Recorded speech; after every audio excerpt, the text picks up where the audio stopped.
Hello guys, magandang araw sa inyo lahat. Welcome back sa aking YouTube channel. Ngayon meron tayong gagawin, TCL. So yan yung model, LED 40D 2017. Ordinary TV lang ito. So check natin kung ano yung problema nito. So ipa-plug in ko.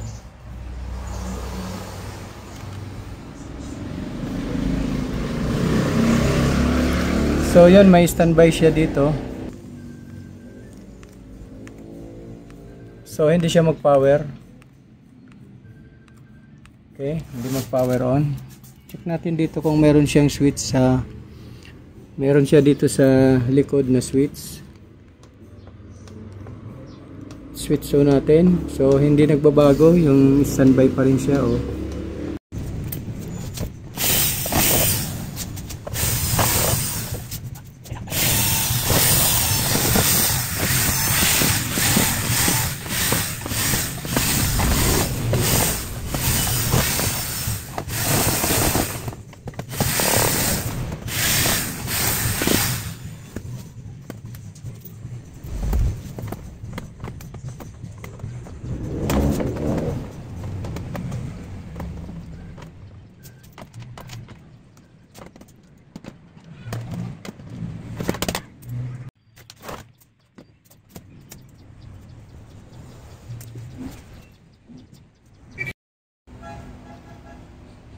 Okay, so dahil ang problema nito, nag-standby lang siya. So check natin itong board.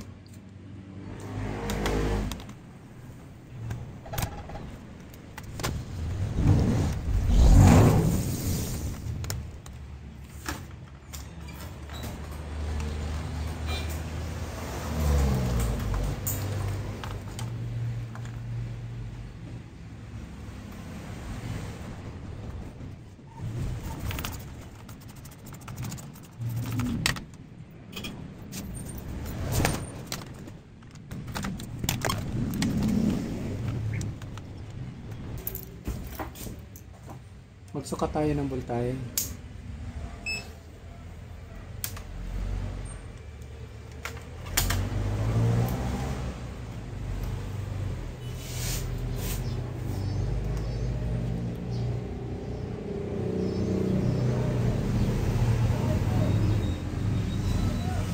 Volts is okay.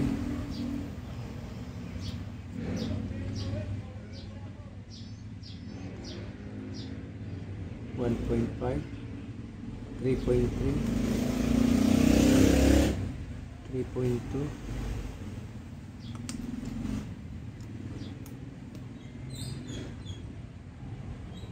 73 volts.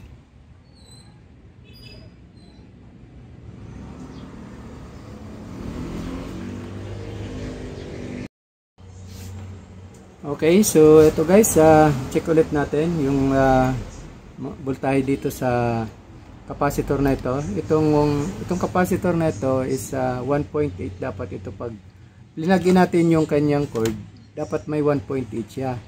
Then pagka pinower on natin dito sa switch, mawawala yung ilaw, magiging 5 volts na lang siya. So nangyayari ngayon, automatic siya, pag saksak mo 5 volts kaagad. So ibig sabihin may problema dito sa IC. May problema yung IC niya.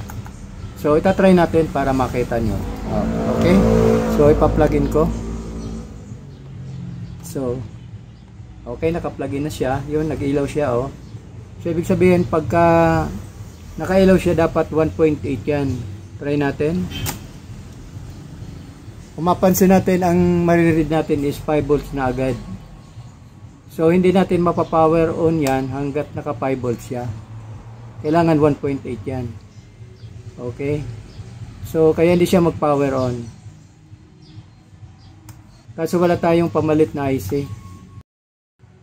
Okay guys, meron akong nakitang board parehas. Yan. Medyo luma lang ng konti ito. Okay. So itatry natin ito kung magkakaroon siya ng 1.8 volts dito sa capacitor. Okay.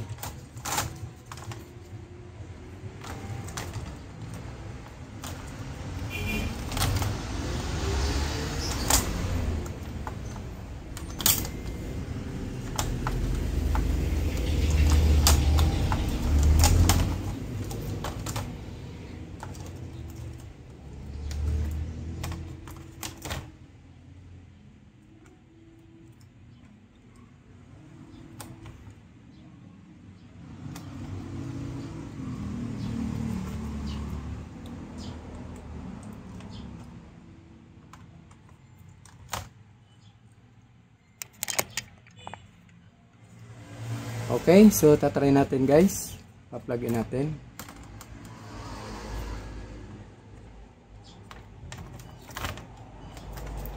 Ayan.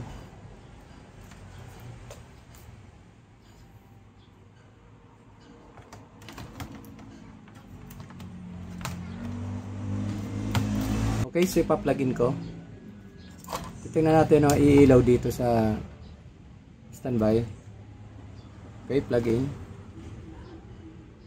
So yan, umilaw siya oh. Umilaw. Okay, check natin yung kanyang 1.8 volts dito sa capacitor. O ayan guys, 1.8. Ayan, 1.8. Magiging 5 volts ito once sa pinower on natin. Try natin.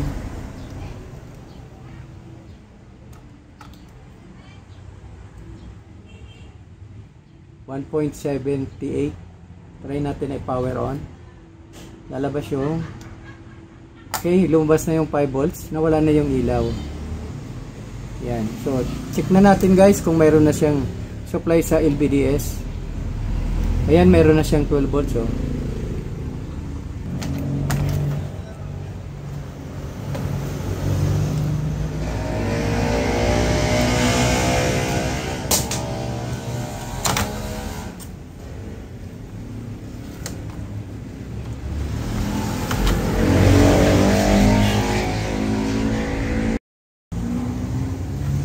Okay, so ito na guys yung kanyang pinalit.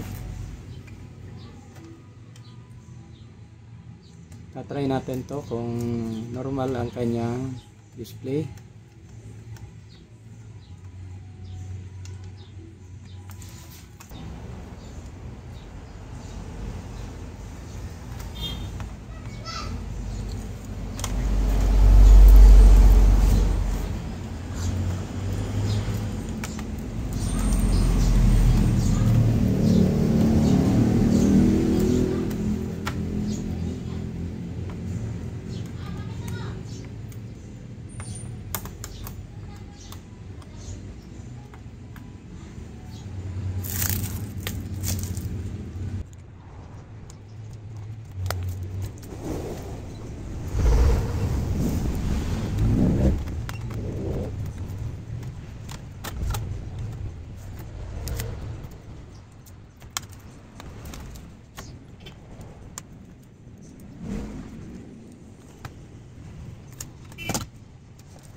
Okay, so plug in natin.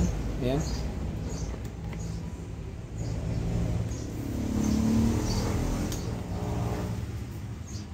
So yun, meron na siyang backlight. Check natin.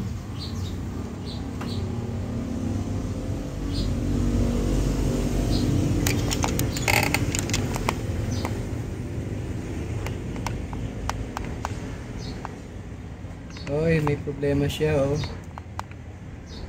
May problema sa kanyang LVDS. Try natin. Baka hindi nakapasok na maigi.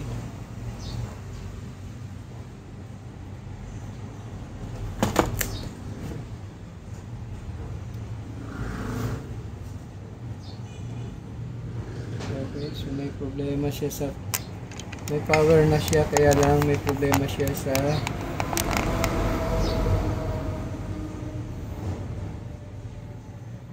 LVDS.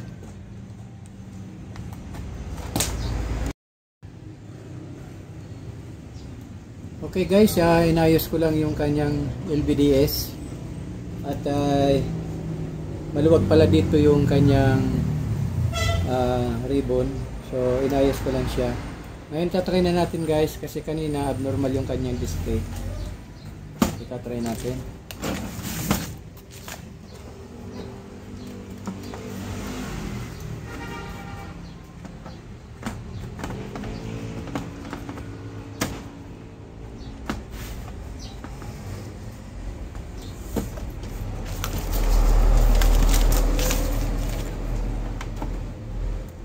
Okay, so plug in natin.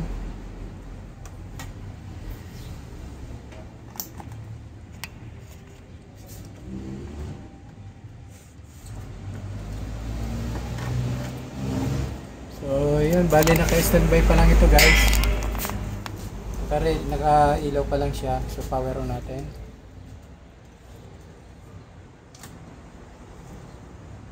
So, yun na. Okay na siya guys. So, lumabas na yung kanyang logo. Ayan. Okay. Okay, so try natin lagyan siya ng signal.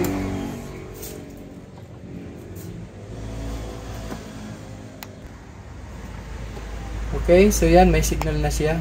Yan, oh. May display na.